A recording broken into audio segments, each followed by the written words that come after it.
اعوذ باللہ من الشیطان الرجیم بسم اللہ الرحمن الرحیم والفجر وليال عشر والشفع والوتر واللیل اذا یسر هل فی ذلک قسم لذی ہجر. قسم ہے فجر کی اور 10 راتوں کی اور جفت کی اور طاق راتوں کی، اور رات کی جب وہ گزر جائے ان چیزوں کی قسم عقل مندوں کے واسطے معتبر ہے. ذی الحجہ اسلامی سال کا سب سے آخری مہینہ ہے جو رمضان المبارک کے بعد عظمت و فضیلت میں اپنی الگ شان اور منفرد شناخت پہچان رکھتا ہے. اس مہینے کا چاند نظر آتے ہی ہر مسلمان کے دل میں اس کی عظیم الشان قربانی کی یاد تازہ ہو جاتی ہے جو جلیل القدر سیدنا ابراہیم علیہ السلام اور ان کے خانوادے نے پیش کی، جس کی مثال پیش کرنے سے تاریخ عاجز و قاصر ہے، جن کی مثال نہ دنیا پیش کی ہے نہ پیش کر پائے گی. ذی الحجہ کا یہ مہینہ ان حرمت والے مہینوں میں سے ایک ہے جس کو اللہ تبارک و تعالی نے زمین و آسمان کی پیدائش کے وقت سے محترم بنایا، معزز بنایا، جس کا ذکر قرآن کریم کے اندر اللہ تبارک و تعالی نے ارشاد فرمایا 10ویں پارے کے اندر سورۃ التوبہ کی آیت نمبر 36 کے اندر ان عدۃ الشہور عند اللہ 12 شہرا فی کتاب اللہ یوم خلق السماوات والارض منها 4 حرم ذلك الدین القیم فلا تظلموا فیہن انفسکم وقاتلوا المشرکین کافۃ کما یقاتلونکم کافۃ واعلموا ان اللہ مع المتقین. کہ بے شک اللہ تبارک و تعالیٰ کے نزدیک مہینوں کی گنتی، مہینوں کی تعداد اللہ کی کتاب میں 12 مہینے لکھی ہوئی ہے. جس دن سے اس نے آسمانوں کو اور زمین کو پیدا فرمایا، اس کی خلقت فرمائی، ان میں سے 4 مہینے حرمت والے ہیں، اور یہی سیدھا راستہ ہے اور یہی سیدھا دین ہے. تم ان مہینوں میں از خود جنگ و قتال میں ملوث نہ ہو، پیش قدمی نہ کرو، اپنی جانوں پر ظلم نہ کرو، اور تم تمام مشرکین سے اسی طرح جنگ کرو جس طرح سے وہ سب کے سب اکٹھے ہو کر تم سے جنگ کرتے ہیں. اور جان لو کہ بے شک اللہ تبارک و تعالی پرہیزگاروں کے ساتھ ہے، تقوی والوں کے ساتھ ہے، متقی کے ساتھ ہے. اللہ تبارک و تعالی کے ارشاد کے مطابق حرمت والے مہینوں سے مراد 4 مہینے ہیں: ذی القعدہ، ذی الحجہ، محرم اور رجب. اس مہینے کا نام ذی الحجہ اس لیے رکھا گیا کیونکہ اس مہینے میں اسلام کا عظیم رکن حج ادا کیا جاتا ہے.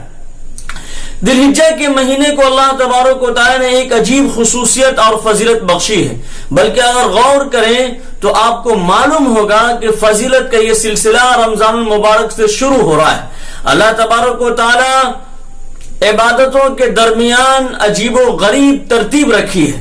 سب سے پہلے رمضان المبارک آیا، اس میں روزے فرض فرما دیے، پھر رمضان المبارک کے ختم ہونے پر فوراً اگلے دن سے حج کی عبادت کی تمہید شروع ہو گئی. اس لیے حضور اقدس صلی اللہ علیہ وسلم نے ارشاد فرمایا کہ حج کے 3 مہینوں شوال، ذی القعدہ اور ذی الحجہ، اگرچہ حج کے مخصوص ارکان تو ذی الحجہ ہی میں ہے، لیکن حج کے لیے احرام باندھنا شوال سے جائز اور مستحب ہو جاتا ہے. لہذا اگر کوئی شخص حج کو جانا چاہے تو اس کے لیے شوال کی پہلی تاریخ سے حج کا احرام باندھنا جائز ہو جاتا ہے. اس تاریخ سے پہلے حج کا احرام باندھنا جائز نہیں تھا. پہلے زمانے میں حج پر جانے کے لیے کافی وقت لگتا تھا اور بعض اوقات 2-3 مہینے پہلے وہاں سے نکلنا پڑتا تھا، اپنے گھروں کو چھوڑنا پڑتا تھا، حج بیت اللہ کے لیے رخت سفر باندھنا پڑتا تھا. اس لیے شوال کا مہینہ آتے ہی لوگ سفر کی تیاری شروع کر دیتے تھے. گویا روزے کی عبادت ختم ہوتے ہی اس تاریخ سے پہلے حج کا احرام باندھنا جائز نہیں. پہلے زمانے میں حج پر جانے کے لیے کافی وقت لگتا تھا اور بعض اوقات 2-3 مہینے وہاں پہنچنے میں لگ جاتے تھے. اس لیے شوال کا مہینہ آتے ہی لوگ سفر کی تیاری شروع کر دیتے تھے. گویا روزے کی عبادت ختم ہوتے ہی حج کی عبادت شروع ہوگی. اور حج کی عبادت ذی الحجہ کے پہلے عشرہ میں انجام پاتی ہے، اس لیے حج کا سب سے بڑا رکن وقوف عرفہ ہے، 9 ذی الحجہ کو ادا کیا جاتا ہے۔ ان 10 ایام کی اس سے بڑی فضیلت اور کیا ہوگی کہ وہ عبادتیں جو سال بھر دوسرے ایام میں انجام نہیں دی جا سکتی، دوسرے ایام میں ادا نہیں کی جا سکتی، ان کی انجام دہی کے لیے اللہ تبارک و تعالی نے اسی زمانے کو منتخب فرمایا۔ حج ایک ایسی عبادت ہے جو ان ایام کے علاوہ دوسرے ایام میں نہیں ہو سکتی۔ دوسری عبادتوں کا یہ حال ہے کہ انسان فرائض کے علاوہ جب چاہے نفلی عبادت کر سکتا ہے، مثلا نماز کا وقت جو فرض کا وقت ہے تو فرض نماز کے علاوہ جب چاہے مکروہ وقت نہ ہو تو نفل نماز ادا کر سکتا ہے۔ ان کے علاوہ جب چاہے آدمی رمضان المبارک کے علاوہ جو رمضان المبارک کا روزہ فرض ہے، رمضان کے علاوہ شوال ذی القعدہ جب چاہے ان 5 دنوں کو چھوڑ کر کے جن میں روزہ رکھنا حرام ہے وہ نفلی روزہ رکھ سکتا ہے۔ اسی طریقے سے زکوٰۃ کی بات ہے تو جب آدمی چاہے فرض زکوٰۃ کے علاوہ نفلی زکوٰۃ صدقہ کہیں بھی کسی کو دے سکتا ہے، ضرورت مندوں کو، حاجت مندوں کو۔ 2 عبادتیں ایسی ہیں کہ ان کے لیے اللہ تعالیٰ نے وقت مقرر فرما دیا ہے، ان اوقات کے علاوہ دوسرے اوقات میں اگر ان عبادتوں کو کیا جائے گا تو وہ عبادت درست نہیں ہوگی، صحیح نہیں ہوگی۔ ان میں سے ایک عبادت حج ہے کہ حج کے ارکان مثلا عرفات میں جا کر ٹھہرنا، مزدلفہ میں رات گزارنا، جمرات کی رمی کرنا وغیرہ، یہ وہ اعمال ہیں کہ اگر ان ایام میں انجام دیے جائیں تو عبادت ہے۔ دوسرے دنوں میں اگر کوئی شخص عرفات میں 10 دن ٹھہرے تو کوئی عبادت نہیں ہوگی۔ سال کے 12 مہینے میں مینا میں کھڑے رہنا کوئی عبادت نہیں ہے۔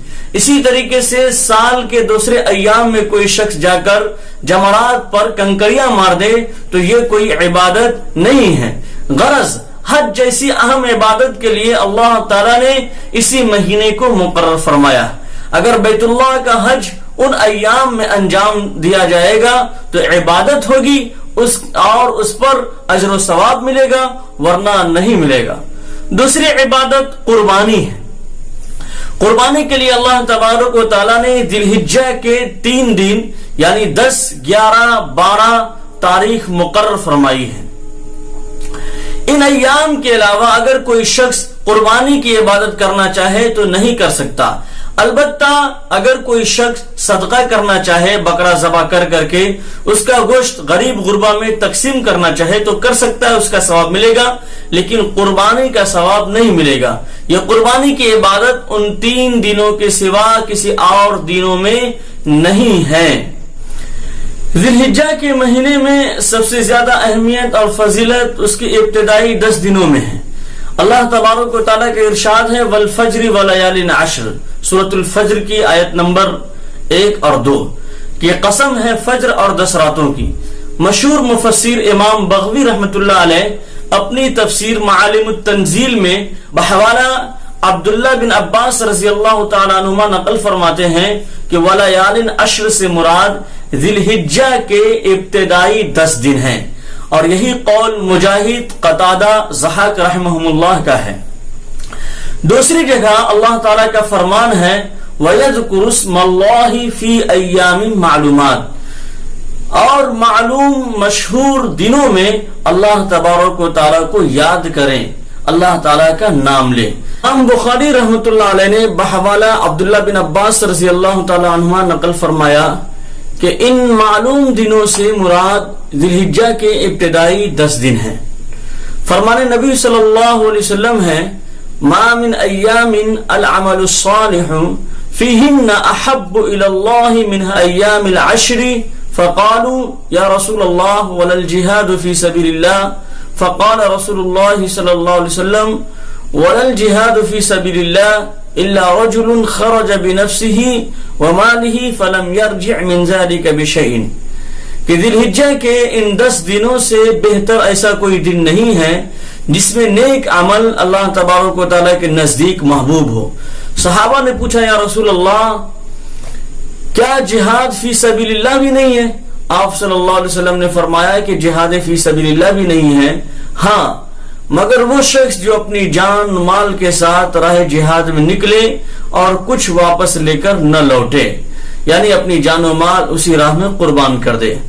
آپ صلی اللہ علیہ وسلم نے یہ بھی ارشاد فرمایا، ما من عمل ازکا عند اللہ عز وجل ولا اعظم اجرا من خیر یعملہ فی اشر الاضحی، یعنی اللہ عز و جل کے نزدیک عشرہ ذی الحجہ میں نیک عمل کرنے سے زیادہ پاکیزہ اور زیادہ ثواب کا حامل کوئی عمل نہیں ہے۔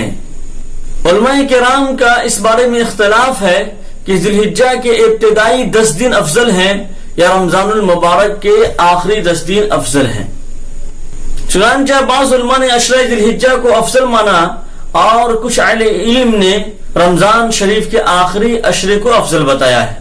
حضرت شیخ عبدالحق محدث دہلوی رحمۃ اللہ علیہ نے تحریر فرمایا اور مختار کا مذہب بھی یہی بتایا کہ عشرہ ذی الحجہ کے دن رمضان کے آخری دنوں سے افضل ہیں، کیونکہ ان دنوں میں یوم عرفہ ہے اور رمضان کے آخری عشرے کی راتیں ذی الحجہ کے ابتدائی عشرے سے افضل ہیں، کیونکہ انہی راتوں میں شب قدر ہیں۔ مذکور آیت قرآنیہ اور احادیث نبویہ صلی اللہ علیہ وسلم سے عشرہ ذی الحجہ کی عظمت و فضیلت روز روشن کی طرح عیا ہوتی ہے۔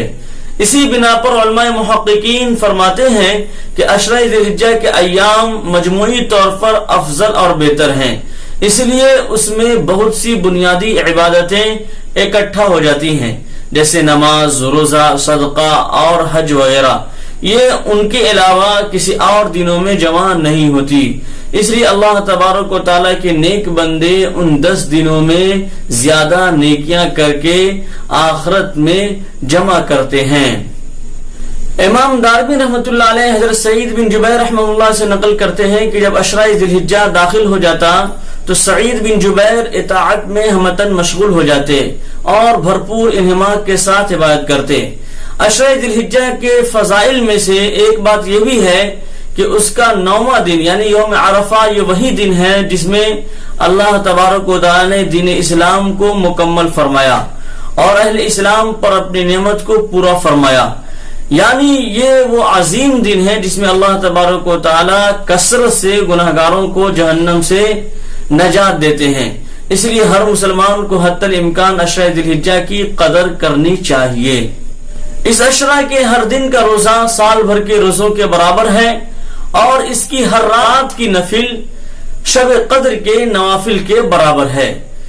اسی طرح 9 ذی الحجہ یعنی یوم عرفہ کے دن روزے کی خاص فضیلت احادیث میں بیان کی گئی ہے۔ رسول اللہ صلی اللہ علیہ وسلم سے عرفہ یعنی 9 ذی الحجہ کے روزے کے بارے میں پوچھا گیا تو آپ صلی اللہ علیہ وسلم نے ارشاد فرمایا، یہ 1 سال گزشتہ اور 1 سال آئندہ کے گناہوں کا کفارہ ہے۔